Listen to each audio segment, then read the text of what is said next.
O Supremo Tribunal Federal vai realizar a partir desta segunda-feira o interrogatório dos 8 acusados de tentativa de golpe de Estado em 2022. Entre eles, o ex-presidente Jair Bolsonaro. Segundo a Procuradoria-Geral da República, o grupo faz parte do chamado núcleo crucial da organização criminosa que atuou pela ruptura democrática. Ao longo de maio, testemunhas de defesa e acusação foram ouvidas na corte. O interrogatório dos réus marca a reta final da fase de instrução do processo penal. Na sequência, acusação e defesa podem ter um prazo para pedir diligências adicionais. Encerrada esta etapa, deve ser aberto o prazo de 15 dias para alegações finais. Serão realizadas audiências na primeira turma ao longo de toda a semana até sexta-feira, dia 13. O primeiro a ser ouvido será Mauro Cid, que fechou uma delação premiada com a Polícia Federal. Os outros 7 réus serão interrogados em ordem alfabética. Bom, uma das pessoas que será, inclusive, ouvida pelo Supremo Tribunal Federal, o ex-presidente da República, Jair Bolsonaro, como eu disse. A PGR diz que o ex-presidente formou, com outros 7 aliados denunciados nesse mesmo documento, o núcleo crucial da organização criminosa. Deles partiram as, abre aspas, principais decisões e ações de impacto social, fecha aspas, para a ruptura democrática. Bolsonaro é o líder dessa organização criminosa armada voltada para um golpe de Estado. Atuou, por exemplo, na propagação de ataques ao sistema eleitoral, na edição da versão final do decreto golpista e na pressão sobre os militares para aderir à insurreição. Ainda interferiu diretamente na conclusão do relatório das Forças Armadas sobre as urnas eletrônicas. A PGR disse também que há elementos que apontam que Bolsonaro tinha conhecimento do plano Punhal Verde-Amarelo, o plano para assassinar autoridades.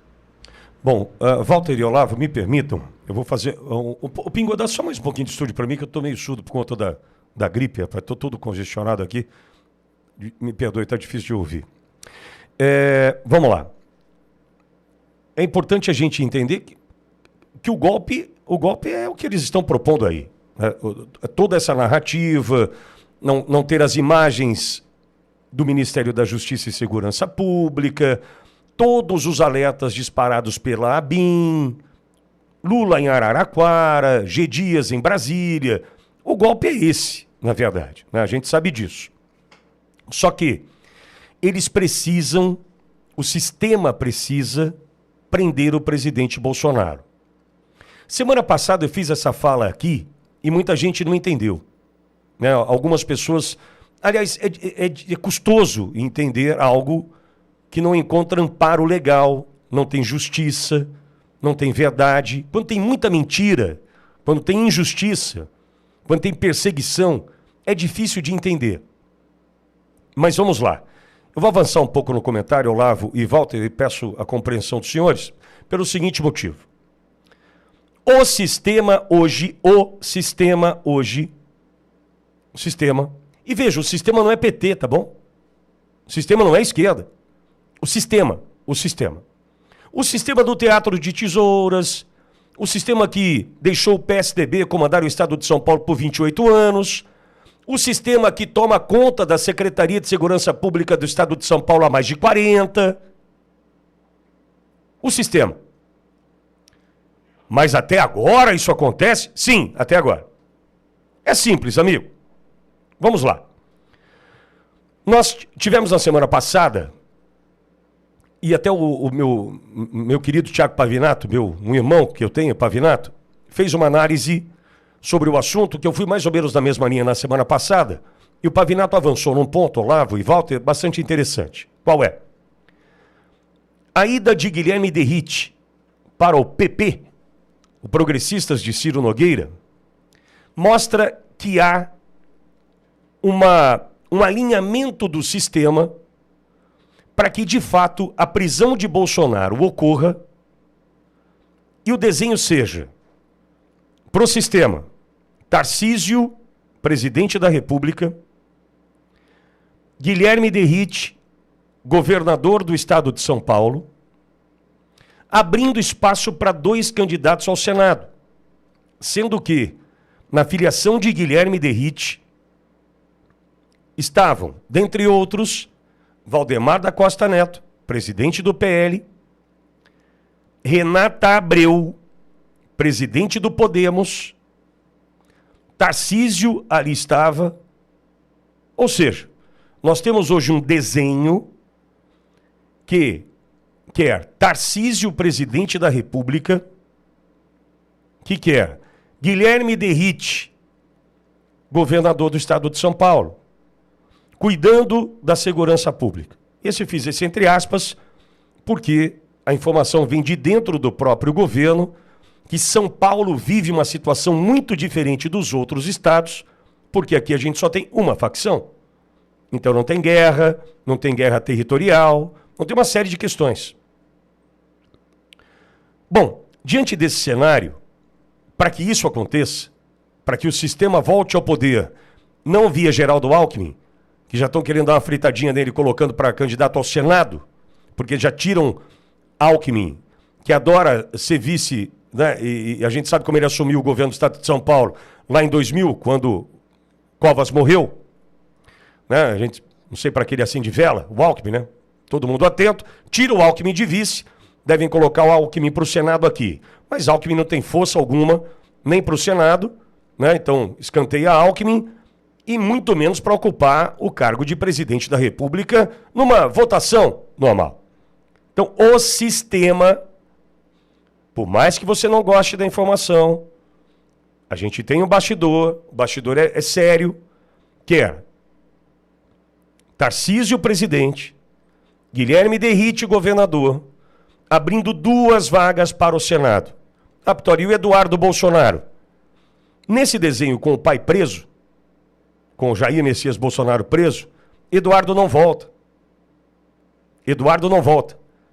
E temos então o deputado mais votado da direita em São Paulo, Eduardo Bolsonaro, que disputaria o cargo para o Senado fora da disputa. 10 milhões de votos voando por aí. Qual o desenho? O desenho, segundo os bastidores, isso eu apurei com gente séria, o que eles querem, mas ainda estão medindo as consequências. Então não são favas contadas. É o presidente Bolsonaro preso em agosto agora. É o que eles querem. Não estou dizendo que vai acontecer porque eles ainda estão medindo o resultado. Estão medindo, por exemplo, que não seria interessante tê-lo num presídio, numa papuda da vida, porque poderia trazer comoção, levante popular, uma série de questões que eles ainda estão analisando. Então seria uma espécie de prisão domiciliar. Uma tornozeleira, só que fica sem redes sociais. O homem que hoje tem o 2º maior engajamento do Brasil em rede social, só perde por Nicolas. O Lula é o 9º, Bolsonaro é o 2º, perdendo apenas por Nicolas. Ele ficaria em casa sem contato com ninguém, limitaria o contato, por exemplo, só a advogados e familiares. Ou seja, o maior cabo eleitoral do Brasil deixaria de cumprir com essa missão. O desenho é esse, e nós precisamos entender o seguinte: o que vai acontecer hoje, isso é um teatro. Isso está tudo pronto, provavelmente a sentença só está aguardando a data final ali para poder imprimir. Isso está tudo certo do ponto de vista da decisão que já foi tomada. A decisão é prender Bolsonaro. Por quê? Porque o sistema precisa voltar ao poder. E o sistema voltará, caso tudo isso se confirme, nesse modelo. Para você que está ouvindo e não está gostando, vamos lá. Tarcísio é um belíssimo governador. Indiscutível. Mas tem que ser. É óbvio. Ele precisa para ter os votos necessários para chegar à presidência da República. Tarcísio é um belíssimo gestor. Também não tenho dúvida. Só que, alinhado com quem está alinhado hoje, Kassab, Baleia Rossi, MDB, Renata Abreu, tudo isso que a gente sabe faz com que, de fato, ele se coloque como candidato do sistema. Com outro detalhe, usando inclusive de discursos que soam como música, embora sem carisma e sem coração. Não tem carisma, não tem coração. É uma característica de um engenheiro, uma característica das pessoas mais técnicas, mais cartesianas. Nada de errado. É só uma característica. Nada de errado, repito. É só uma característica. Mas isso o coloca, quando traz em seus discursos aquilo que você quer ouvir, o teu voto à disposição dele. O teu voto à disposição dele. Muitas vezes com o discurso alinhado já com o sistema, porque sabe o sistema que hoje, além daqueles 58 milhões de votos que Bolsonaro teve em 2022, já muitos se somaram em função do desastre promovido pela esquerda do Brasil. Então, olha o tamanho do problema que temos. Só que esse teatro hoje quer e precisa de Bolsonaro preso. Esquece de golpista, punhal verde e amarelo. Essa história desse punhal verde e amarelo não para em pé. Isso é uma mentira, isso é um teatrinho. O que o sistema precisa é Bolsonaro preso. Para Tarcísio assumir a condição de candidato à presidência, falando tudo o que você quer ouvir, derrite governador, 2 vagas para o Senado, e o sistema volta ao poder no Brasil. Olavo. Desculpa a minha dúvida, onde Kassab fica nisso? Kassab é o bastidor mais intenso disso tudo. O articulador. Kassab hoje é quem dá sustentação para tudo isso. Kassab hoje comanda o Senado. Por que Rodrigo Pacheco não pautou o pedido de impeachment? Rodrigo Pacheco é do partido de quem? De Kassab. Ok? E se quiser fazer assim, ó, ele me tira do ar, ele sabe, enfim, tem todas as condições de atrapalhar o todo. É o jogo sendo jogado lá. Eu fiz essa colocação do Kassab porque existe uma alma nisso tudo, alma de articulação, que é o próprio Kassab, interessantíssimo. Nós não tiramos as virtudes, como o Pitoli bem colocou, de Tarcísio de Freitas, não retiramos as virtudes, contudo, Kassab é secretário de Estado, né? Não dá para não ficar incomodado ou não olhar, não fazer um segundo olhar. Sabe, amigo ouvinte, tudo é simples. Algumas questões aparentam simplicidade até que você se detém sobre ela e começa a observar com um pouco mais de profundidade, a simplicidade desaparece. A estrutura que o Pitoli coloca foi a que governou do mesmo bloco, da mesma estrutura, aparentes braços diferentes. Mas eu quero fazer uma colocação. Qual a diferença de um processo judicial? Quando eu me refiro ao processo, são esses processos que envolvem acusação, defesa, pena. Qual a diferença de um processo judicial efetivo e de um processo político? No processo político, quando o processo é politizado, quando o processo judicial é politizado, nós sabemos o final de antemão. É só um jogo, é só um cenário, é só uma peça, é só para que chegue ao fim e o final já é anunciado. A condenação de Bolsonaro é algo anunciado de um processo que não é judicial. Não é um processo judicial, é um processo político, porque se fosse judicial, haveria defesa, haveriam imagens, sumiram, né?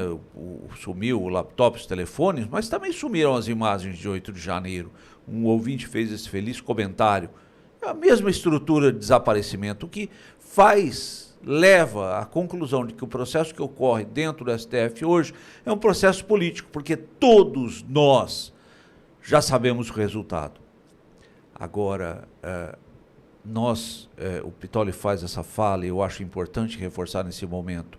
Muito embora o cenário trágico que aparenta se aproximar a nós não perdemos a esperança, porque para chegar nesse cenário, tudo terá que dar errado. Walter, e com detalhe, nesse evento de filiação do Guilherme Derrite ao PP, o nome do presidente Bolsonaro foi citado uma vez. E, salvo engano, Eduardo Bolsonaro, nenhuma vez. Nenhuma vez. Então, é o sistema agindo, Walter. Primeiro que é preciso criar essas narrativas, né? Uma das narrativas é o seguinte: a extrema-direita, a segunda narrativa, a violência, a incapacidade de legitimar ou de reconhecer o contrário, o adversário ou o opositor. A vontade expressa de eliminar fisicamente o adversário e o opositor e ser antidemocrático. Essa é a narrativa. Agora, vamos contrastar a narrativa com o fato. Nós tivemos ontem um atentado na Colômbia. Quem é que sofreu o atentado? Sim, Candidato da direita.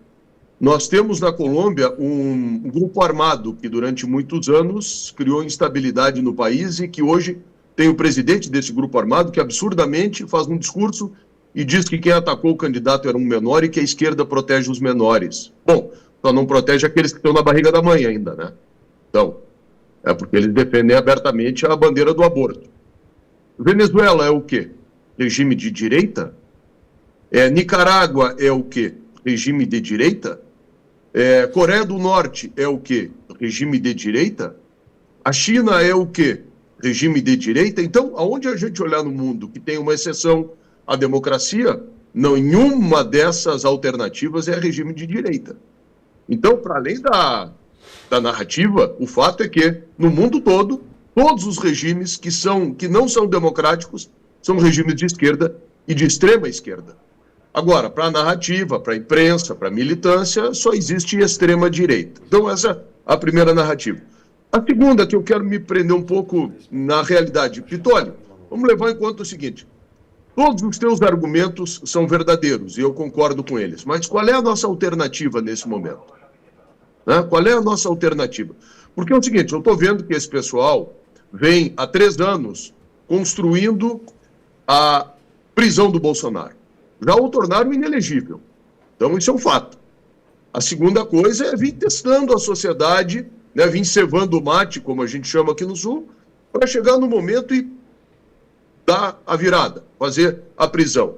Pois bem, instrumentos nós temos hoje para isso.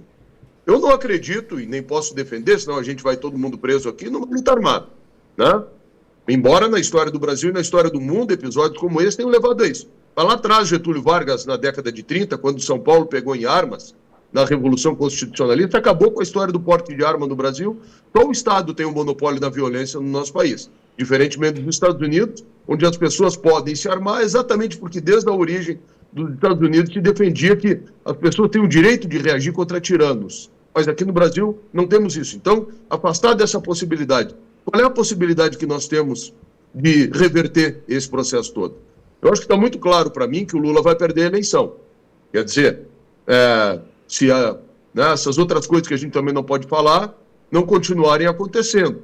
Então, se o caminho indica, e o desespero da esquerda cada vez maior de censurar a rede social é porque o governo vai mal, e principalmente porque a economia vai mal, e quando a economia vai mal, tudo decorre da economia, esse pessoal vai tentar, de alguma forma, fazer aquilo que eles acusam os outros, né? A censura é um pouco disso.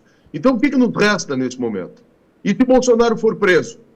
Quem é que amanhã depois, Pitolio, poderia, quer queira, quer não, quer a gente goste ou não goste, por exemplo, construir uma alternativa de uma anistia? Então, eu acho que é uma reflexão que a gente precisa fazer. Sim, temos que reagir, temos que resistir, temos que denunciar, mas e se os fatos forem esses que tu narrou e eles estão colocados? Qual é a alternativa que nos resta? É atacar o nosso... Porque eu vi aqui alguém dizendo o seguinte, o Tarcísio é a falsa direita. Perdão, eu tenho um pouquinho de discordância nisso. Eu continuo sendo leal à ideia do presidente Bolsonaro e continuarei, melhor dizendo, sendo. Eu acredito que ele é um perseguido, como tantos de nós são nesse processo. Agora, de novo digo, qual a alternativa? Porque politicamente nós vamos ter que construir, se do jeito que está, a gente não tem como hoje, no dia, que dia é hoje? 9 de junho, a gente não tem como enfrentar esse estado de coisas que está aí. Então nós vamos ter que comer o mingau, vou lembrar aqui o Leonel Brizola, nós vamos ter que comer esse mingau pelas beiradas. Né? Porque enfrentar de frente esses caras hoje, infelizmente, nós não temos meios, materiais, políticos, nada. Nada. Se eles prenderem o presidente, vai ser o maior erro que eles podem cometer entre os tantos que eles têm cometido. Mas aí vem aquela história do Shin Tzu, né? Não atrapalhe o teu inimigo enquanto ele estiver errando. Eles vão continuar transformando o presidente Bolsonaro num mártir. Se eu fosse o presidente, me perdoe o advogado do presidente, hoje à tarde, é uma questão até ética, Olavo, mas se eu fosse o presidente hoje nesse depoimento, eu diria o seguinte, olha, a minha convicção é que vocês interferiram na eleição, a minha convicção é que vocês reabilitaram um condenado, o meu direito era pensar a respeito de como eu poderia reagir a isso, e a minha opção foi, num determinado momento, fazer os estudos, e aí é no campo do pensamento, é o que a gente chama de iter criminis, e quando eu podia ter tomado uma posição, eu não tomei. Então, quer dizer, não existe crime, porque pensar não é crime. Agora, o que vocês estão fazendo, sim, é uma violência, porque vocês estão colocando abaixo todos os institutos do direito. Se quiserem me prender, me prendam. A história vai registrar de que lado eu estava, de que lado vocês estavam e quem está cometendo uma violência. É isso que eu tenho a dizer, não vou ficar aqui pedindo, perdão com a palavra, não vou ficar aqui pedindo pinico, não vou ficar me dobrando ao que vocês estão querendo, está todo mundo vendo o que vocês estão fazendo, continuem fazendo essa violência, eu vou me submeter ao que vocês quiserem, à prisão e tudo mais, com a certeza de que a história há de repor as coisas nos seus devidos lugares. E ponto.